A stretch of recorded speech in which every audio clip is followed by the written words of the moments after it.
Good evening, everyone. Welcome to the session.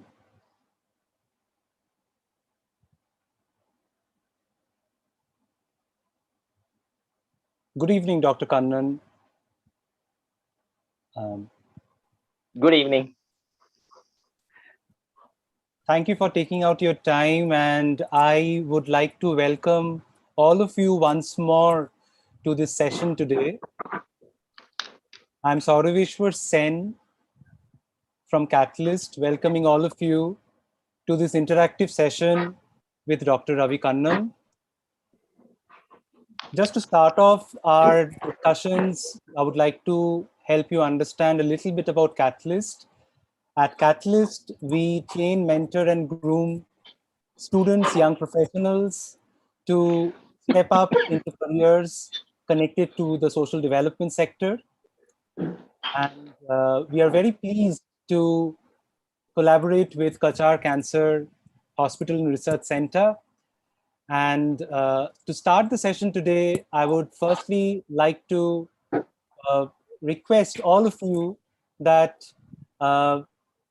please take your time and do interact with Dr. Ravi Kannan, whom we have been, very privileged, I would say, in this, hour of crisis, to take out time and be with us to address some essential queries to take things forward.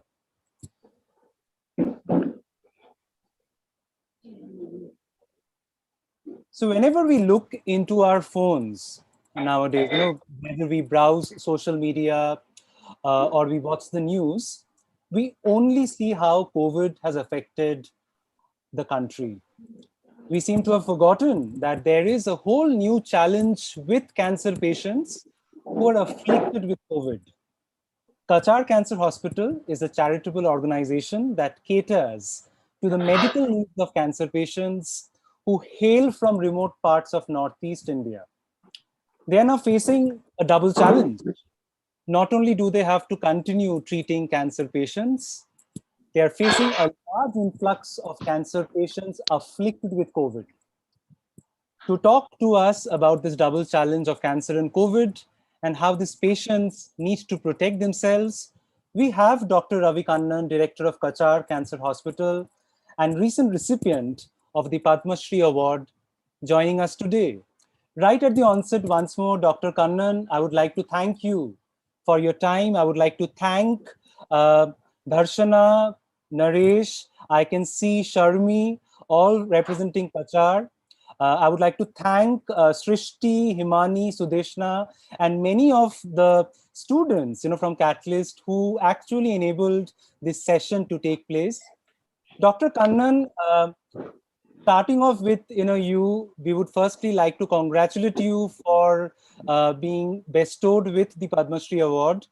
And I was just going through, some of the stories in recent past where you clearly mentioned that the award belongs to the entire staff members, the entire team at Kachar.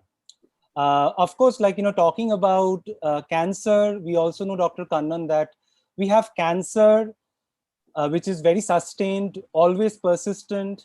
For the last 1.5 years, we have COVID, which has created great levels of uncertainty. But amongst the two C's in cancer and COVID, thankfully, we have Kachar. And if you can just allow us to understand from your end, how do we take this forward in terms of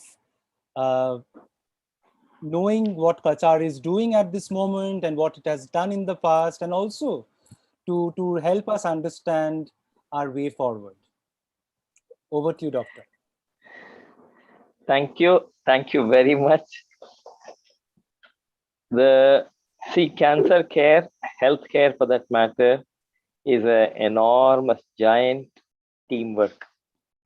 That includes the staff in an organization. That also includes countless people outside the organization who enable many things to happen, sometimes without even realizing it. Volunteers, friends, administration, district administration, so many people are directly and indirectly involved in ensuring that a particular organization is able to deliver healthcare.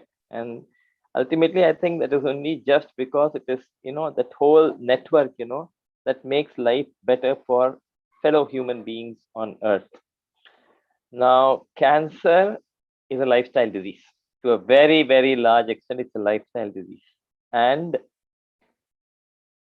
COVID is also a disease, is also an infection which can be modified by lifestyle changes. And I think the key to handling both problems is to ensure adequate public education. Cancer, we have lifestyle, tobacco, alcohol, inappropriate diet, lack of exercise, untreated infections, mostly lifestyle related.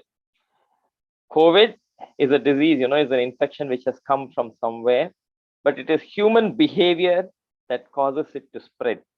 And we know there are good public health measures that we can take, we can implement, that can modify the trajectory of the disease. We have what is called R number, R number, reproduction number means one infected individual can infect how many other individuals during the course of his or her illness. And that is very largely influenced by, how we conduct ourselves, whether we mask, whether we protect ourselves, whether we maintain social distances, whether we maintain hand hygiene. And, if all of us were to follow, some public health measures, if we were to make sure that we discharge our social responsibilities, we must always ensure that we wear masks which are very appropriately fitted, covering the nose and the mouth, multi-layered, tight-fitting masks, that we don't go out unless we need to, that we avoid getting into crowds, that we don't go, to the temple or the masjid or the bus stand or the market unless we have to do it for an essential thing. And if we observe hand hygiene, to a very large extent, we can reduce the R naught. The transmission rates can be reduced to a very, very large extent. On top of that, if as individuals and as government policy, we test, trace, and isolate, we will add more value to the efforts to reduce the transmission rate. And now the vaccine is available. I know there are shortages, but that is okay. It's bound to happen. But as and when the vaccine becomes available, if all of us, instead of questioning the efficacy and the safety of the vaccines, if all of us go and get ourselves vaccinated, whatever protection it affords, I'm not saying the vaccines are, offered 100% protection. They offer some protection. That protection will further reduce the risk of transmission. If nothing happens, at least it will help reduce the intensity of the infection if and when it occurs. The vaccine may not be disease preventing, but it will be disease modifying. And so, both these diseases are either caused by lifestyles or aggravated by lifestyles. And I think the most important thing, all of us as medical professionals, as educated people, as people in society, as leaders of organizations, the most important thing that each one of us can do is to create awareness and ourselves set examples by following all these measures. For cancers, don't use tobacco, don't use alcohol. There is no moderate use of alcohol. Don't use areca nut. Eat healthy, exercise regularly, and treat infections promptly as and when they occur. Vaccinate yourself whenever possible for hepatitis, for a whole lot of diseases.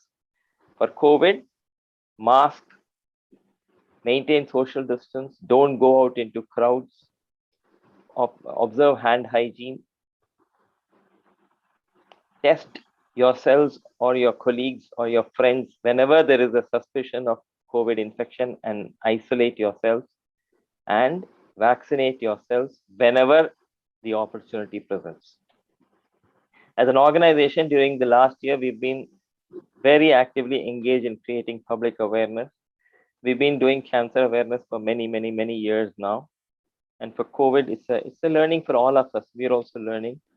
For cancer awareness, all our awareness camps used to be in person, going out into remote parts of the countryside, getting to talk to individuals and groups. But COVID has taught us an entirely new ball game. We're able to get on, use technology, and reach out to far larger numbers sitting in the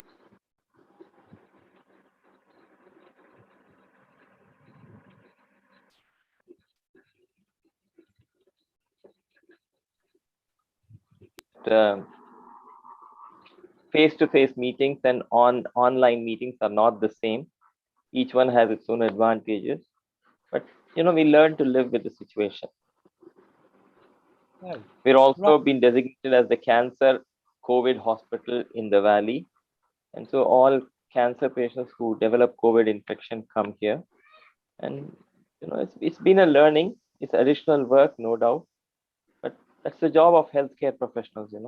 Everybody, every profession has its own hazards. The man who's fighting on the border for the country runs the risk of being shot through the head by a bullet. The policeman who controls a riot runs the risk of being injured or even killed. People who go and fight insurgents, every profession has its own risks. Engineers who are on top of constructions could fall and get hurt. Same way, doctors, nurses, frontline health workers who are facing a pandemic have run the discussion of run the risk of getting infected in the bargain. But that's so with every profession. Right. Thank you so much, Doctor. What we would like to do in this session a lot is, unlike many a times when we have so many questions unanswered, we would like to take this opportunity with, of course, the approval of Dr. Kannan, that right from the onset of this session, if we can actually open out to questions and queries from any or Yes. many of the participants, right? So if anyone within the meeting who would like to raise or share a question or a query to Dr. Kannan, you're most welcome to use your mic. You can always ask a question, or you can even use the chat box, and we can always read out the question for the doctor.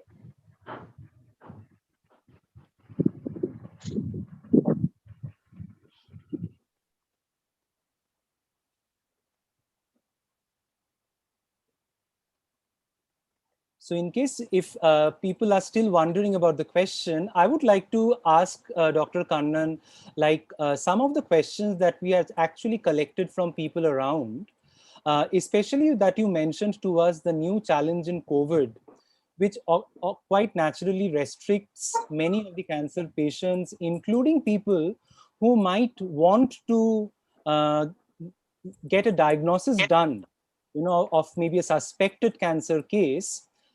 How does one balance between the aspect of venturing it out, as you rightly mentioned, that you cannot go out to the open when the protocols are still on with high infectivity rate, and then you also have the newer concepts of telemedicine, which is now coming up across many parts of our country. When it comes to cancer treatment and diagnosis, what would be your recommendation to balance and trade off between the offline and online diagnosis and intervention for their treatment? Right. So there are two parts to caring for cancer patients during a pandemic like this. One is people who are already on treatment, chemotherapy, radiation, palliative care, surgery. Their treatment has to be carried on without any interruption. So what we have been doing is radiation therapy for patients on radiation therapy continues. Only thing is we have segregated everybody who's turned out to be COVID positive. At the end of the day, once the day's work is done, we bring all of them into the radiation block, give them radiation. The radiation technologist is suitably protected. And after radiation, they are all taken back to the hospital, and uh, uh, the place is sanitized. Chemotherapy, especially for cancers of the blood, for hematological cancers, are best avoided during the during the acute phase of COVID, probably the first week of the infection, and then the time for the inflammatory response to set in for about 2-3 weeks, we don't administer chemotherapy. Surgery, same way, if somebody is tested COVID positive, we defer surgery for about 2 weeks because anesthesia and ventilation could have an adverse impact on the lungs of these patients, who are COVID affected. Palliative care continues without interruption. People who are in pain, who are suffering, who need home care, one of us has to visit homes of patients. This is continuing unabated because, see, the risk of infection, we'll understand after the last year's experience. This year, we understand that the risk of transmission of infection increases as the protection level falls. If you're unprotected when you deal with somebody who is COVID infected, the risk of infection is higher. When you spend more than 15 minutes in contact, the longer the duration of close contact, the higher is the infection. And so, we have precautions. And unless, and if you're at a closer distance, closer than 3 feet, the risk of infection increases. So when we see patients face to face, we generally finish the physical examination part as quickly as possible, and the rest of the conversation can happen over a distance with both people suitably protected. And this conversation, which is very important, which is so important in cancer care, is not really compromised. You answer all the questions, you talk to patient, you're sympathetic, you have empathy, and same thing happens in home care. Whatever has to be done in close quarters is done as quickly as possible, and rest of the conversation, prescription can happen at a distance. And so cancer care has to continue. See, if you interrupt radiation during treatment, after 20 fractions, patient has to receive 35 fractions, and at 20 fractions, you interrupt radiation for 1 or 2 weeks, the impact on disease control can be so much poorer. And so, patients will suffer. And so at all costs, we must try and not interrupt cancer care. Now, as far as diagnostics go, somebody has a suspicion of cancer, again, there is an urgency. And telemedicine cannot be a substitute for visiting a hospital for the sake of diagnosis. Now, what telemedicine can do is you can talk to a physician. He or she can look at your symptom list. It's not very easy to conduct physical examinations and all that on a telemedicine platform unless there is a doctor at both ends. And so a physician may be able to suitably advise you on the need to hurry up for investigations, or whether it is okay to wait for a few weeks and then go and have yourself investigated. That is the best thing that can happen from a telemedicine perspective. Patients who are on treatment and who are on oral drugs at home, or having treatment done nearer their homes, can talk to a consultant 2,000 kilometers away and take advice on to the further course of action. But some diagnostics, like HPV testing, can be, we can use self-collected samples and do the HPV testing in a lab which is away from the home. They can be collected through a common source, and some things can be done. But most of cancer diagnostics need the patient to go to a hospital. The only thing is, if you go well prepared, if you are protected, if you don't go to crowded areas, you can take an appointment in the hospital and go at the appointed time. Instead of going at 8 o'clock for 11 o'clock appointment, you just go a few minutes earlier, finish your investigations, finish your treatment, and go home. So by minimizing the time you spend in hospital, by ensuring that you have a double mask on all the time, by ensuring hand hygiene, by ensuring that you don't come into close contact with people for more than the necessary time, by making sure that you vaccinate yourself whenever possible, you will keep yourself safe and hopefully keep others also safe if you happen to be the source of infection. Right. Doctor, talking about vaccination, we have a question from Sudeshna about the impact of vaccines, COVID vaccines on cancer patients, if any, if you can highlight that point for all of us. COVID vaccines should be taken during cancer treatment also. Somebody's on radiation, it's perfectly okay to go and take the vaccine. If somebody's on chemotherapy, You take don't take the vaccine on the day you've taken the chemotherapy. Wait for 1 or 2 or 3 days, and then go ahead and take the vaccine. You take the vaccine today, 1 or 2 days later, you can have the chemotherapy. So vaccines are perfectly safe during cancer treatment. There is no need to wait for cancer treatment to finish or to interrupt cancer treatment in order to enable vaccination. Doctor, the next question is from Yashashvi, and Yashashvi wants to know that if you can tell us about the use of nanotechnology in cancer treatment, if that is applicable. We were also reading, doctor, about the nuclear facility which was recently started at Silchar. So is there a nanotechnology intervention in cancer treatment yet? So some basic nanoparticles are being used in some chemotherapeutic agents, but nanotechnology at the moment has not stepped into cancer care in a very big way. It has enormous potential, and the coming few years could see an explosion of the use of nanotechnology in various forms for both diagnosis and treatment. At the moment, except for some chemotherapeutic agents, nanotechnology is not used in the clinic in a very big way. The nuclear medicine facility at the cancer hospital is being established.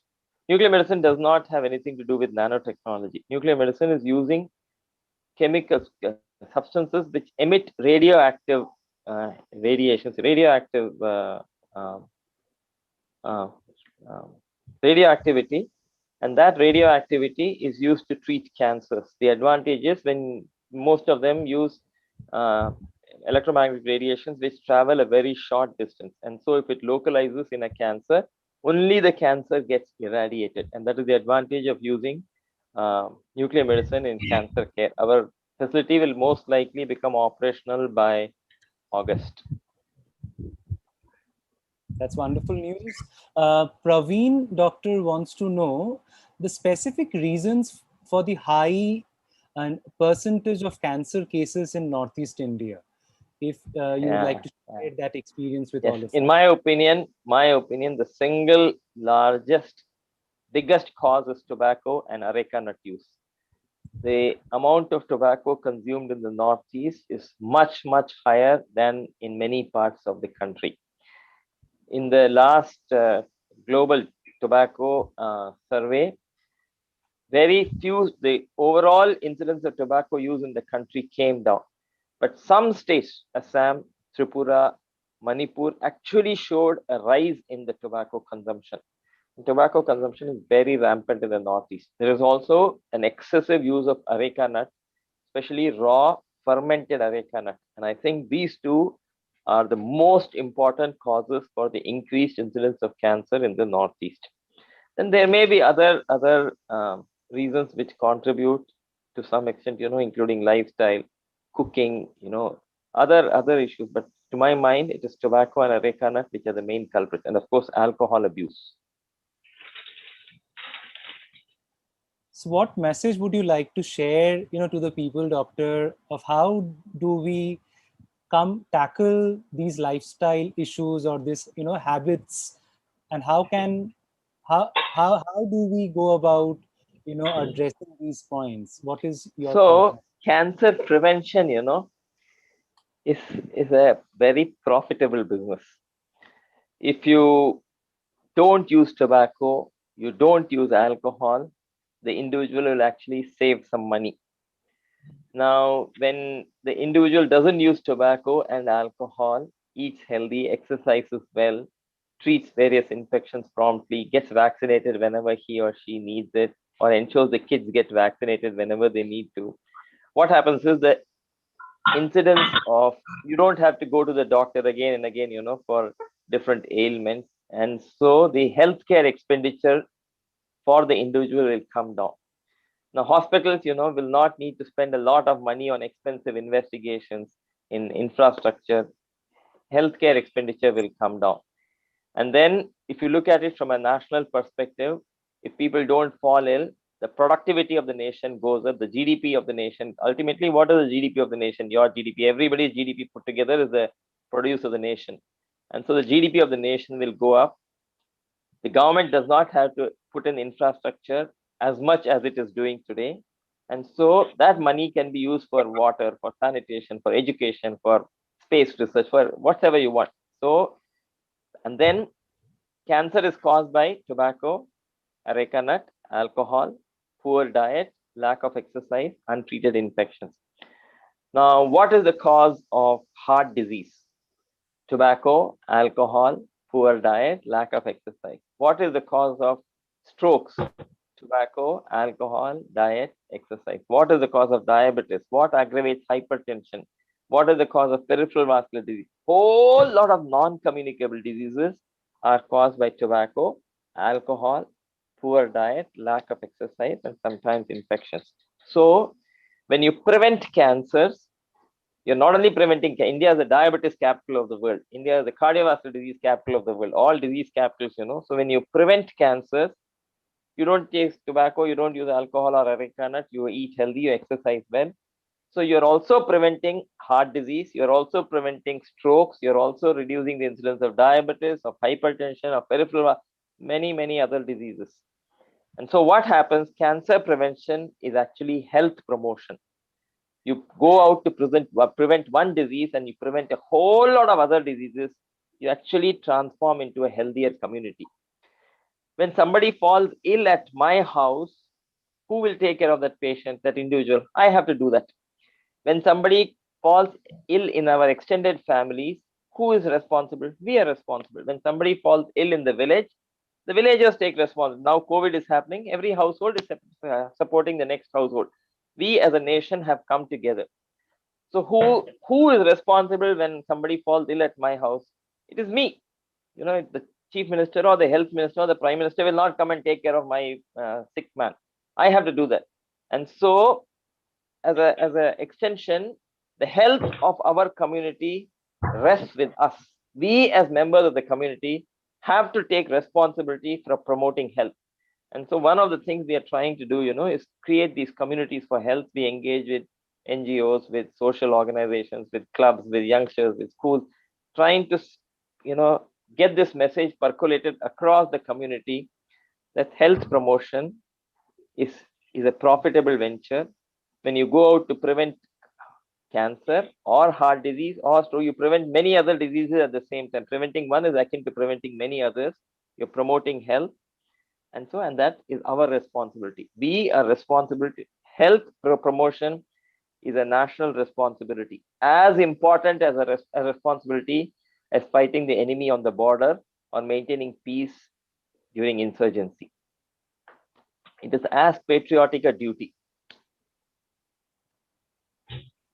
Thank you so much. I think that really motivates and inspires us to help each other more. Dr. Debashish asks a question which might be important to many, that how are terminal patients being handled during lockdown? Are they being provided ambulance services for hospital visit? He asks. Right. So what will happen in any community is an additive effect of what governments do and what individual hospitals do by themselves. All of this is additive. So in Assam, for example, the government has mandated that anybody who has diabetes or hypertension or needs drugs at home during a lockdown phase, they have to call a number and the number will organize for the drug to be supplied. The ambulance will go and supply drugs in the individual's homes. What we as an organization are doing is we are ensuring that everybody who needs palliative care, needs home care, who are terminally ill, and we are making home visits. Home visits are meant for people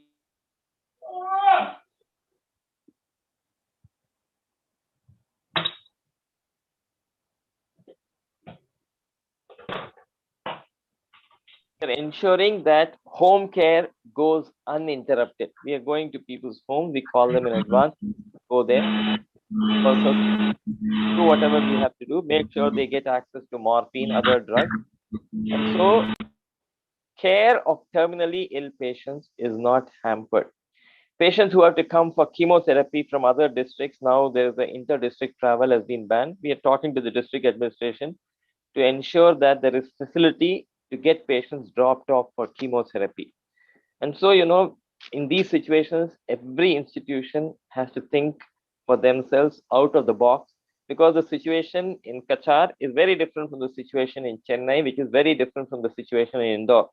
And so every institution has to think for solutions which fit their requirements.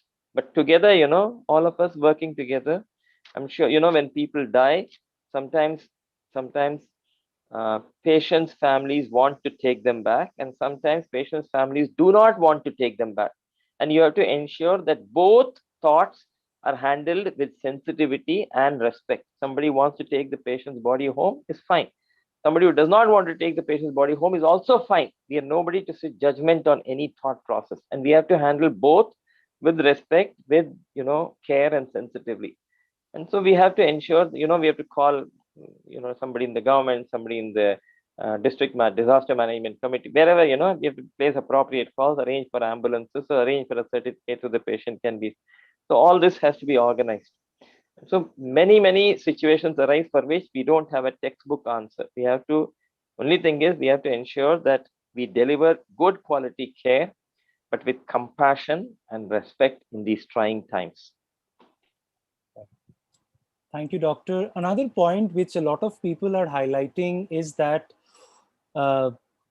specifically in the second wave of COVID-19, with rising infectivity all around, there has been a very deeper sense of mental health distress amongst different types of community at different levels. Now, when it comes to a cancer patient, mental distress can be an additional trigger to maybe complexities, for them.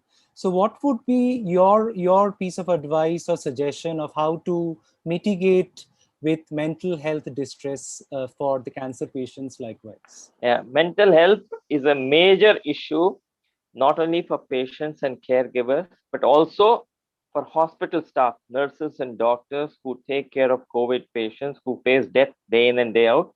It is traumatizing. And so mental health, and unfortunately, mental health is one of the issues which can be helped to a very large extent on telemedicine. You just asked me a short while ago. I said for cancer diagnosis, it may not be all that used, but for mental health, it can be a very, very, very useful technology. To use technology to help people, both psychiatrists and psychologists, are very active on, telemedicine platforms for mental health. Cancer patients, they're already stressed out because of cancer diagnosis. They're afraid. And then it's a double whammy when they also have COVID, or somebody near and dear develops COVID, or there's a lot of COVID in the environment. They have that fear, that compounded threat to, one's own life because of COVID. They're afraid to come to the hospital because there's a lot of COVID around. Somebody has developed COVID in the house. They're afraid that they will get infected. But they're also afraid of not getting treated because that would mean progress of the cancer. And so this requires extra care and constant reassurance and hand holding to ensure that patients suffer less. But this will happen inevitably, and anybody who has the capacity to listen quietly, reassure calmly, and will be an invaluable resource during these times. People who are trained psychologists, psychiatrists, counselors are good, but also volunteers who have been working with patients for a very long time, who just have the ability to listen to people, cry and complain, and express their fears without being judgmental, without having necessarily to suggest a solution instantly, are also very, very important. They will also help make sure that people who are extra stressed have access to specialized care. Not everybody will need a psychiatrist or a psychologist. Many people will feel better just by venting out their fears and emotions. And so volunteers will go a long way in helping all of this, in sort of providing a cushion to make sure everybody is taken care of. Right. Thank you so much, Doctor, for validating and actually, I think, clearing a lot of clarity in the minds of some of the students from background of psychology or otherwise. And we had this, little doubt about whether qualified practitioners would be only, the ones who would be clinically or, medically ethical to support cancer patients. But since you reiterated the fact that even someone who can listen and can create that, lending a year's support can also serve the purpose up to a strong extent. Right. And also, Doctor, one very important point, the reason why we are all together and why we are so, proud of Kachar, for basically trying to support people who cannot afford the treatment. If you would like to highlight that how people who might be diagnosed with cancer or who might be simply scared of getting a treatment done, keeping in mind the expenses ahead, how can Kachar support them uh, in their way forward? If you can also share some points on that. Yeah, see, cancer treatment is expensive, but it need not be so terribly expensive, that it impoverishes the patient and the family for many generations, you know. And and I'm sure there are many organizations like ours, that try and reduce uh, the trauma on patients. See, we started off with simplistic measures. We were providing low cost or no cost treatment. We were providing food. We were providing accommodation. And then we realized many of our patients are daily wage earners. And since cancer treatment takes a long time, it becomes non-viable for them. If their daily wage suffers, even if we give them free treatment, they're not able to come and take treatment. So we started providing ad hoc employment on campus. Then we started the home care program. We got into phone call, calling patients, finding out why they have not come. The dropout rates used to be very high. The abandonment rates used to be, more than 70% at one point of time. And then we would get on the phone and encourage people to come. We would tell them, we would go out and support them. And then the Indian Cancer Society started supporting us for some patients. Slowly, one organization, more organizations, then the state insurances started. And so now, we are able to support almost 80-85% of our patients to a small or a greater extent. But then, apart from providing free treatment, we also have to ensure that patients are able to access treatment. So we started satellite clinics in each of the districts around us. We do a clinic once a month and see all the follow-up patients in those clinics. Many, and then reducing recurrent expenditure. Patients, for them to we used to charge consultation fee every month. 120 rupees or something. And then for patients coming again and again, it becomes a large amount. So we said one-time payment, and after that, there's no further consultation fees. Same way for dental care, one-time payment, no further. For a lifetime, they will get dental care without charge. So that, multiple things. We resorted to frozen sections. See, pathology is a heart of all cancer management. And what typically happens is a biopsy is taken. It takes 2 or 3 days for the report to be ready. So we resorted to frozen section. We freeze the tissue, and within 2 hours, we have a diagnosis.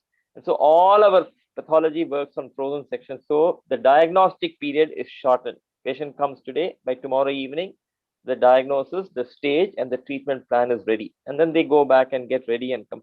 So many things have to be done in order. And then we created a department that will coordinate all these activities, make sure every patient gets the support he or she is needed, puts together the document, makes the applications, calls people. Lot of background work happens, but then all of this can only happen if the entire organization is on the same page. From top to bottom, from the director to the doorman, everybody must have this in their mind, that the organization is looking at ensuring equitable health care, cancer care to every single patient who walks into the hospital. And so this has to be done with compassion, with respect, without undue delay, in a hassle-free manner. Patients must feel wanted, must feel secure coming in. And so it is validated, when patients lose their battle, the family members 6 months, 8 months, 2 years later, we'll come back with more patients. You treated our patient at that time, and now we have another patient. My patient died, but that's okay. He was well cared for, and so this happens. That is how. But the everything will happen if the entire organization is on the same page, and that is the key to delivering good patient care. I read somewhere, in order, the secret of good patient care lies in caring for the patient.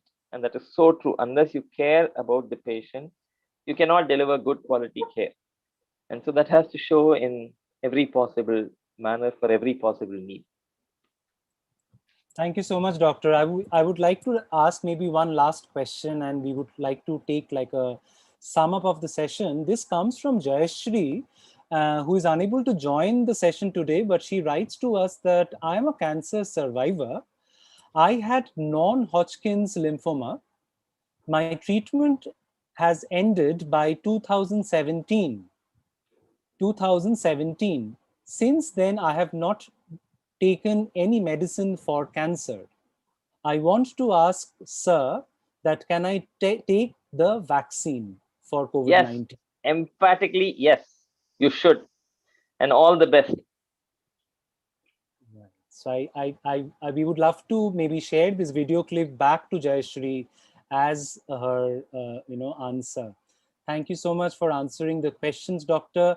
We would like to maybe uh, ask the audience, in case there is something which is still on your mind, which you would like to share with us. We have like around 10 minutes of time in our hand. We have captured Dr. Kannan, to answer to our queries. And we would also like, on that note, to share with him back that, as you rightly mentioned, that the mental health situation also needs to be looked upon when it comes to the doctors and the nurses at this hour. So, Doctor, I'm sure as a collective group of people attending your session and wishing well for you and Kachar, we would also like to tell you that we are always there in some capacity in case you need to reach us Oh, back. thank you. Right, Thank you very much. I right. appreciate that very deeply. We are so glad. We would like to definitely, maybe request if Naresh is there in the session from Kachar, or even Sharmi, if you want to just highlight a point for this There's session just to be. one question that came up. I'd like to answer that, to highlight the role of nutrition and exercise in cancer. So, see, ultimately, just two sentences. Ultimately, what we eat is what makes up our constitution. If we eat a balanced diet, adequate amount of proteins, calories, fruits, vegetables, vitamins, we will stay healthy. And if we keep a watch on our weight, we are not obese. See, obesity is one of the risk factors for many diseases, including cancer. There are some chemical changes which happen in the fat cells in the body, which give rise to certain hormones that increase the risk of a variety of cancers. Obesity also is a risk factor for heart disease and diabetes and hypertension and stroke and so what I said earlier, cancer prevention is health promoting. It stops a whole lot of other diseases from happening. And so it is very important that we eat healthy, we exercise regularly. By exercising, I mean we must have cardiorespiratory exercises, we must have weights, and we must have stretches. That is what will complete the exercise story. And so spending time in exercising, making sure you eat healthy, avoid tobacco, avoid alcohol, avoid areca nuts, good prescription to staying healthy. I'm done. Thank you. Sorry. Thank you so much. Thank you so much, Vandana, for asking that very important question. Sharmi, doctor asks, I think she may be not only asking a question, but also sharing a remark that smoking causes cancer is written everywhere, but why not is it mentioned on alcohol? These are all social issues. So tobacco has become the big bad boy, and everybody loves bashing tobacco. and the tobacco companies.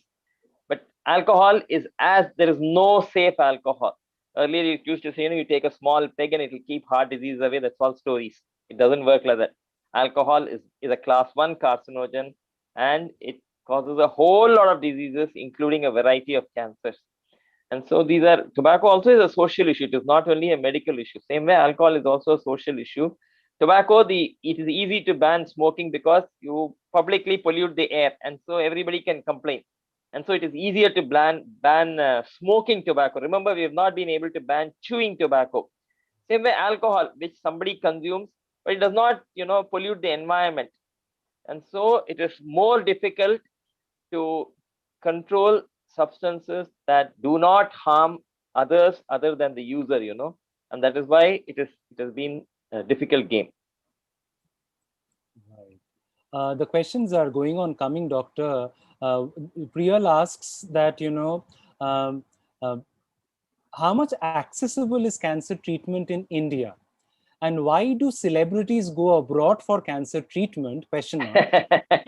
You have to ask the celebrities that, But what I want to tell you is, in India, almost everything is available for a fraction of the cost that it is available in the West.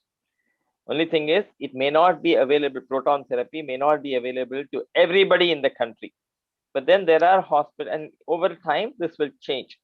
But standard cancer care is available in almost every cancer center in the country. There will be differences in, outcomes and quality, depending on, expertise available, depending on many situations, conditions. We don't want to go into all of that. But then standard cancer care is available in most parts of the country, and almost all cancers can be treated in India.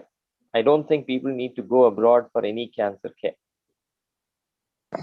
That's very reassuring, from your end.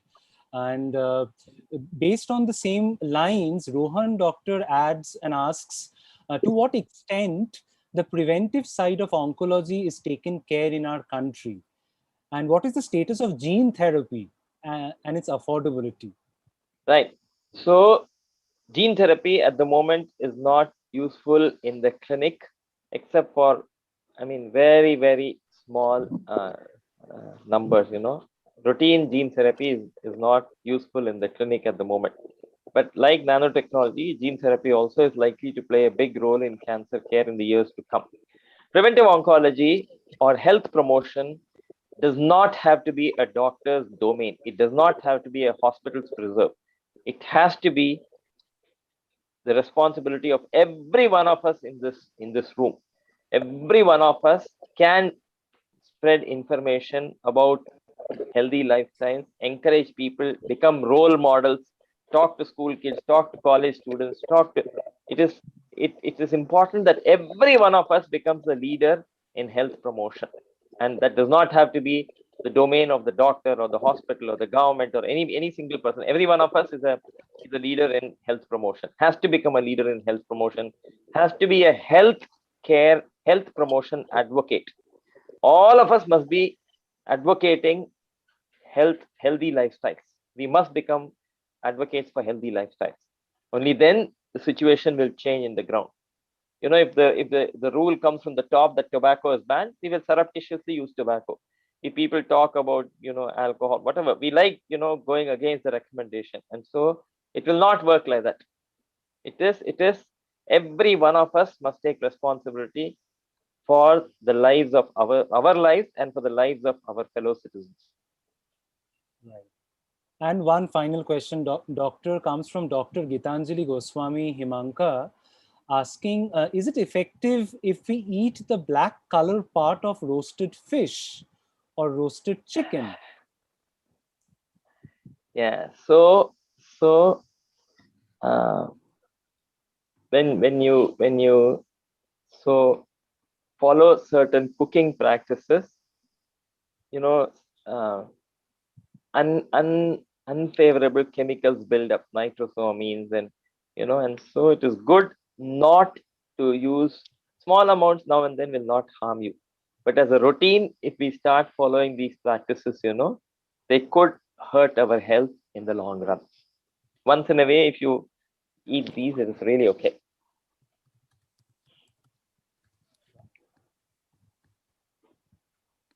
So thank you so much, Doctor, for your invaluable time. Some of the points that you mentioned truly has, I would say, pepped all of us, with a lot of clarity. There's a great deal of hope. There's a kind of a clear light, at the end of the tunnel, that at this moment we are all in. Um, we would just like to kind of iterate that, like Dr. Kannan maintained throughout the session, that it is a collective responsibility. I think these words of the collective responsibility to promote health should be what we take back from the session to the biggest possible extent, and it should resonate within all of us. See, that's Doctor. what COVID has taught us, that each of us is very closely linked to others around us. None of us live in a silo, live in a tunnel. And we are dependent upon each other for our safety, for our well-being, for disease prevention, for health promotion, for supporting each other through difficult times. There are so many heartwarming stories about how people have helped each other in these difficult times, and that, I think, is the biggest learning from this current pandemic. Thank you so much for your time once more. Thank you so much, participants, for making it to the session today. As Dr. Kannan mentioned and requested all of us, please, let's take our own responsibilities to ourselves, like how we are taking care of our neighbors when they're falling sick.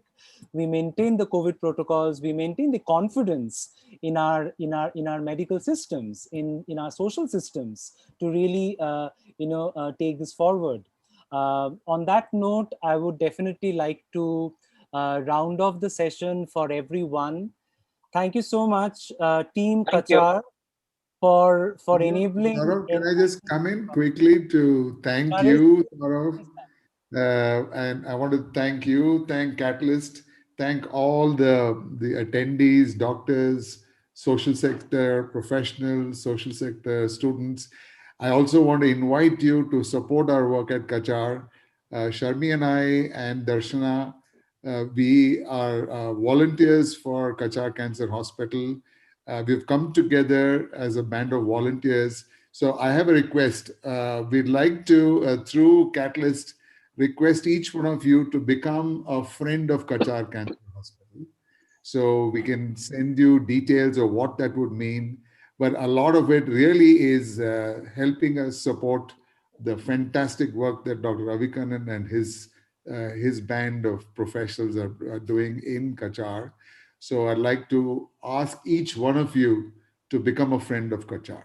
So on that note, Saurav, Catalyst, and each and everyone on this call, thank you for joining us. And thank you for your questions. It was absolutely wonderful. All the quality of the questions and of course, Dr. Ravi Kannan's elucidation on that. Thank you once again. thank you so much, everyone. Thank you so much, Naresh. Bye We bye. will all. Stay safe.